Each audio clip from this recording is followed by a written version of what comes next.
Hello बच्चों, चलिए प्रश्न पढ़ते हैं। एल लंबाई और एम द्रव्यमान की एक अचर छड़ ए बी बिंदु ए पर घूर्णन के लिए स्वतंत्र है। क्षैतिज अवस्था में स्थित छड़ को स्वतंत्र किया जाता है। ए के सापेक्ष छड़ का जड़त्वागुण ml वर्ग/3 है। छड़ का प्रारंभिक कोणीय त्वरण होगा। 4 विकल्प दिए गए। बच्चों बताना कौन सा विकल्प सही है।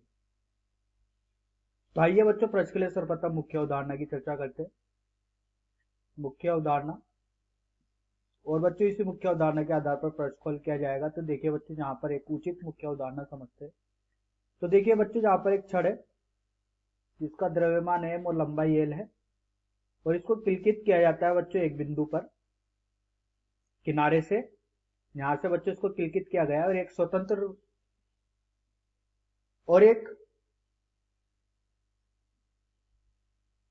और एक किनारा बच्चों स्वतंत्र रूप से घूमने के लिए तैयार है। तो देखिए बच्चों, इसका द्रव्यमान m है और इसकी लंबाई l है। तो देखिए बच्चों, जब इसमें एक F बल लगाया जाता है तो इस बिंदु के सापेक्ष इसमें कोणीय त्वरण अल्फा उत्पन्न होगा, तो इसमें एक बलागुण आएगा और बच्चों इस निकाय का कुछ ना कुछ जड़त्व आगुण होगा। तो देखिए बच्चों, यहां से जड़त्व आगुण,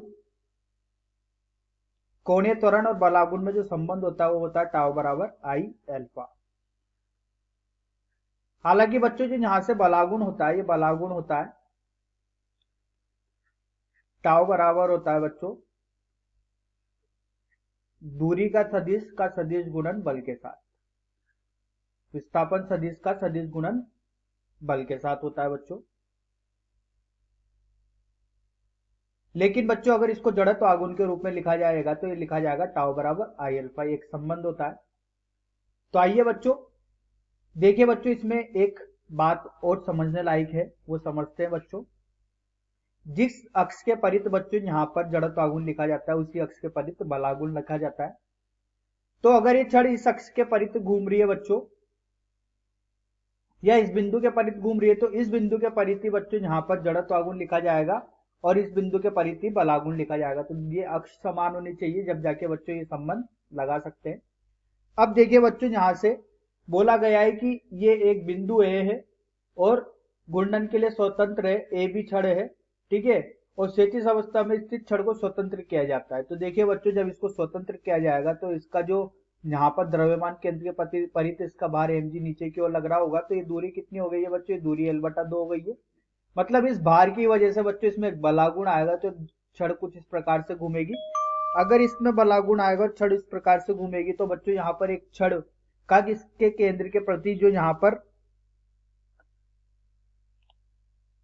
जड़त्व आगुण होगा बच्चों इस बिंदु ए के परित, इस बिंदु ए के परित बच्चों यहाँ पर बोला है कि जिस बिंदु के परित जड़त्व आगुण निकालते हैं उसी बिंदु के परित बलागुण निकालना। अगर टाउ बराबर आई अल्फा लगाना है तो ए बिंदु के परित बच्चों जड़त्व आगुण जो होगा वो होगा ml/3। ये तो दिया गया है बच्चों। और बच्चों यहां से ए बिंदु के परित अगर यहां से इसका बलागुण देखा जाए तो वो कितना होगा? ये होगा mgl/2 के होगा, क्योंकि बच्चों बलागुण होता है टाउ बराबर, अगर इसका परिमाण देखा जाए तो ये होता है R F sine theta. Theta बच्चों यहाँ पर विस्थापन सदिश और बल के बीच का कोण होता है, जो कि कितना है 90 डिग्री। तो देखिए बच्चों, ये दोनों के बीच में कोण कितना बन रहा है? 90 डिग्री बन रहा है ये इसके बीच में, ठीक है। इसको कुछ आगे बढ़ाया, ये दूरी कितनी l/2 और बल यहाँ पर इसके बाहर का है mg, तो दोनों के बीच में कोण 90, तो साइन 90 का मान 1 हो गया। इसलिए यहाँ से a के परित बच्चों जो बलागुण आया वो mgl/। अब बच्चों यहाँ से संबंध लगाते तो टाउ बराबर आई अल्फा, टाउ का मान बच्चों mgl/2, आई का मान ml/3 गुणा एल्फा। तो एल्फा का मान निकालना था, तो एल्फा का मान निकल के आया बच्चों 3g/2l। तो यही बच्चों अपने प्रश्न का उत्तर है 3g/2l। देखिए बच्चों, सही विकल्प का चयन करते हैं तो चौथा विकल्प सही लग रहा है बच्चों 3g/2l। आशा करता हूं आपको यह समझ में आया होगा। धन्यवाद।